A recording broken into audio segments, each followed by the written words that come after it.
Arsenal are in a race against time, and the clock they're watching isn't just ticking down to the summer transfer window, it's ticking down to the 11th of June 2026, the day the World Cup begins. Because if Arsenal don't secure Julian Alvarez before that tournament kicks off, they could find themselves paying tens of millions more than they need to. Or worse, losing him entirely to a rival who moves faster. Julian Alvarez, 26 years old, 53 goal contributions in just 88 appearances for Atletico Madrid.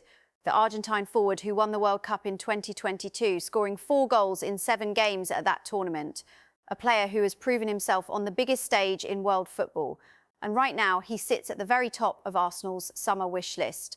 But here's the problem. Atletico Madrid value him incredibly highly. They paid 95 million euros to bring him from Manchester City in 24. Andrea Berta, who was Atletico's sporting director at the time, was the man who negotiated that deal. He signed Alvarez, he brought him to Madrid, and now Berta works for Arsenal. He's Arsenal's sporting director, which means he knows exactly what Alvarez can do. He knows exactly what he's worth, and he knows exactly how difficult it's going to be to bring him to North London. The stakes here are enormous, because if Arsenal wait too long, if they don't move decisively, they're going to watch Alvarez walk onto the pitch in the United States, Canada or Mexico this summer. They're going to watch him represent Argentina at the World Cup.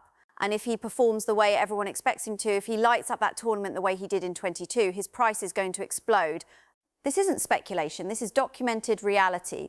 The World Cup bounce, it's a phenomenon that has burned clubs for years. Players perform well at the World Cup and suddenly their transfer fees double, sometimes more. The article lays out the most extreme example, Enzo Fernandez. Before the 2022 World Cup, Fernandez had an estimated market value of around 55 million euros. That's roughly 47 million pounds. Then he won the World Cup with Argentina. He impressed, he shone, and Chelsea paid 106.8 million pounds to sign him, more than double his pre-tournament valuation. That's what Arsenal are trying to avoid, because Alvarez has already proven himself at a World Cup. He's already a world champion. He's already shown he can perform under that pressure. So if he goes to the 2026 tournament and delivers another strong performance, Atletico Madrid are going to have every right to demand an astronomical fee, and Arsenal might not be able to match it. If you want deeper analysis on stories like this, if you want to understand the strategic thinking behind major transfer decisions, then subscribe to this channel. We break down the moves that shape the game, we look at the timing, the market dynamics, the pressure points that determine whether a club succeeds or fails in the transfer window. Hit that subscribe button if you want the full picture on transfers, tactics and club decisions, because this Alvarez situation is exactly the kind of chess match that defines modern football, and we're going to walk through every move. So let's go deeper into what's actually happening here. Let's break down the timeline, the strategy and why Andrea Berta is under so much pressure to get this done before the World Cup. The summer transfer window in 2026 runs from Monday the 15th of June to Monday the 31st of August. That's a long window, over 2 months. On paper, that should give Arsenal plenty of time to negotiate, structure a deal and bring Alvarez to the Emirates. But here's the critical detail. The World Cup begins on the 11th of June, 4 days before the transfer window even opens. Think about what that means. By the time Arsenal are legally allowed to complete a transfer, Julian Alvarez could already be playing in the World Cup. He could already be showcasing himself to every major club in Europe. He could already be driving his own price up with every goal, every assist, every moment of brilliance on the biggest stage in football.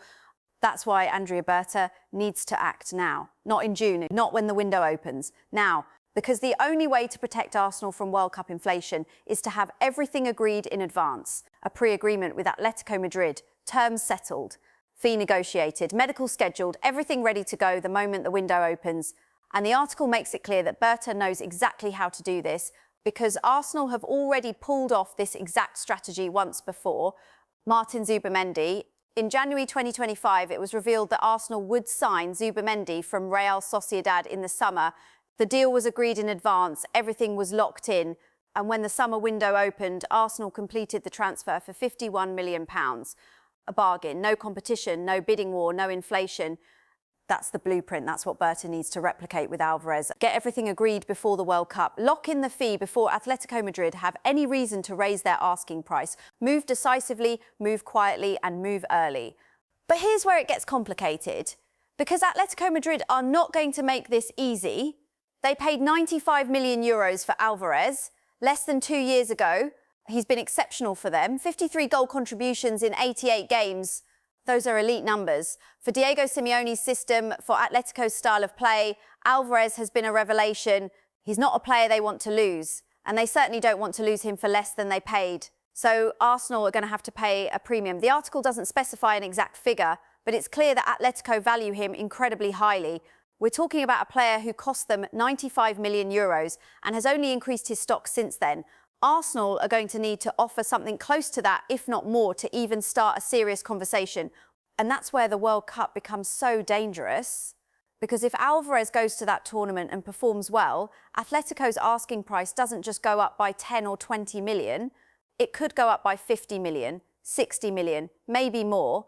The Enzo Fernandez example is right there. £106.8 million for a player valued at £47 million just months earlier. That's the kind of inflation we're talking about. Now, Arsenal are in a good position here. That's worth emphasising. Andrea Berta isn't just any sporting director. He's the man who signed Alvarez for Atletico Madrid. He knows the player personally. He knows his representatives. He knows the negotiating dynamics with Atletico's board. That gives Arsenal a significant advantage. Berta has the relationships, the credibility and the understanding to structure a deal that works for all parties. But relationships only get you so far. At the end of the day, Atletico Madrid are a business. They're not going to sell one of their best players just because their former sporting director is the one asking. They're going to demand fair value. And if Arsenal don't move quickly, if they let this drag into June or July, Atletico are going to have all the leverage. Let's talk about what makes Alvarez so attractive to Arsenal in the first place. Because this isn't just about signing a talented player. This is about addressing a specific need. Arsenal need a striker. They need someone who can lead the line, score goals consistently and perform in the biggest matches. Kai Havertz has done well in that role, but Arsenal want more options. They want depth, they want competition. Alvarez gives them that. He's 26 years old. He's entering his prime. He's proven himself in the Premier League with Manchester City. He's proven himself in La Liga with Atletico Madrid. He's proven himself at the World Cup with Argentina. There are very few strikers in world football with that kind of resume, and even fewer who are realistically available. The other factor here is versatility. Alvarez isn't just a central striker. He can play across the front line, he can drop deep, he can link play, he can press. For Mikel Arteta's system, for the way Arsenal want to play, Alvarez is almost a perfect fit. He gives them tactical flexibility, he gives them goals, and he gives them a player who has already won the biggest trophies in football. But all of that means nothing if Arsenal can't agree a fee with Atletico Madrid. And that's where the pressure on Andrea Berta becomes so intense, because the article makes it clear that Berta works meticulously. He's methodical, he's detail-oriented, he doesn't rush, but in this case, he might not have the luxury of time. The World Cup is a hard deadline, not a legal deadline, not a regulatory deadline, but a practical one, because once that tournament starts, once Alvarez steps onto the pitch wearing Argentina's colours, the entire calculus changes. Other clubs start paying attention. Atletico Madrid start raising their asking price, and Arsenal lose control of the situation. So what does Berta need to do? He needs to open negotiations with Atletico Madrid now. He needs to put a serious offer on the table. He needs to convince Atletico that selling Alvarez this summer is in their best interest. Maybe that means offering a higher fee than they'd like. Maybe that means including performance-based add-ons. Maybe that means structuring the deal in a way that gives Atletico the financial flexibility to reinvest immediately. Whatever the approach, it needs to happen soon, because every day that passes is a day closer to the World Cup. And every day closer to the World Cup is a day where Atletico Madrid have less incentive to negotiate. The article also highlights something important about Arsenal's recent transfer strategy under Berta.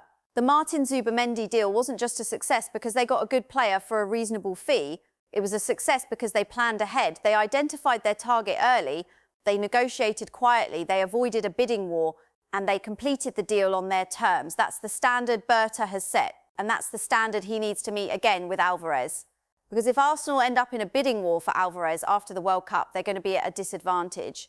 Other clubs will be interested, other clubs will have money to spend, and Arsenal will be competing not just on fee, but on wages, on project, on Champions League football, on everything. Right now, Arsenal have the advantage of Berta's relationship with Atletico Madrid. They have the advantage of moving early. They have the advantage of identifying their target before the market gets crazy. But those advantages disappear the moment the World Cup starts. There's also the question of what Atletico Madrid actually want here. Do they want to keep Alvarez? Absolutely, he's been fantastic for them. But football is a business, and if Arsenal come in with a massive offer, if they offer something close to 100 million euros or more, Atletico might decide that selling makes sense, especially if they can reinvest that money into multiple players. But again, that's only if Arsenal move now. If Arsenal wait until after the World Cup, Atletico's asking price could be so high that even Arsenal balk at it. And then what? Arsenal move on to a different target. They settle for someone less proven. They go into next season without the striker they really wanted. That's the risk. That's what's at stake here. And that's why the article frames this as a deadline. Not a transfer window deadline, not a contractual deadline, but a World Cup deadline, because after the 11th of June, after that tournament begins, everything changes. Let's also consider the broader context of Arsenal's summer plans. The article mentions that the transfer window runs until the 31st of August. That's a long time. Arsenal will likely be targeting multiple positions. They'll have other deals to negotiate, other players to sign. But the Alvarez deal needs to be the priority. It needs to be done first, because if they leave it too late, if they get distracted by other moves, they could lose him entirely. Andrea Berta is described in the article as someone who works meticulously. That's a strength. It means he's thorough. It means he doesn't make rash decisions. But in this case, meticulous can't mean slow. It can't mean cautious. It has to mean efficient, because the window of opportunity is closing fast. The article also asks readers what the highest fee they would pay for Alvarez is. Some suggested 80 million, some suggested 65 million, some suggested 120 million. The point is, there's a wide range of opinions, but the reality is that Arsenal are going to have to pay what Atletico Madrid demand, and if that demand goes up because of the World Cup, Arsenal might find themselves priced out. So here's where we are. Arsenal want Julian Alvarez. They want him badly. Andrea Berta knows him. Berta signed him for Atletico Madrid. Berta now works for Arsenal, and Berta has already proven he can execute a pre-agreement strategy with the Martin Zubimendi deal. Everything points to Arsenal being in a strong position, but the World Cup is the wild card. It's the factor that could derail everything.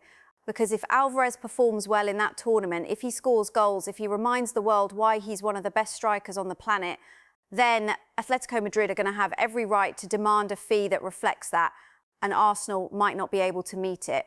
That's why this is a race against time. That's why the 11th of June matters so much. That's why Andrea Berta needs to move now, not later. Because the difference between signing Alvarez before the World Cup and after the World Cup could be £50 million. Or it could be the difference between signing him and not signing him at all. The Enzo Fernandez example is sitting right there as a warning. Chelsea paid £106.8 million for a player who was valued at £47 million just months earlier. That's more than double. That's the kind of inflation that can destroy a transfer strategy. And that's exactly what Arsenal are trying to avoid. So the question isn't whether Arsenal should try to sign Julian Alvarez. The question is whether they can get it done in time. Whether Andrea Berta can use his relationships, his experience and his understanding of Atletico Madrid to structure a deal before the World Cup begins. Because if he can, Arsenal get one of the best strikers in world football at a price they can manage. If he can't, they might be looking at a completely different market in July and August. This is the kind of decision that defines a sporting director's legacy. This is the kind of move that either makes you look like a genius or makes you look like you missed your moment. Andrea Berta has already proven himself with the Martin Zubimendi deal. Now he needs to prove it again, and he needs to do it fast.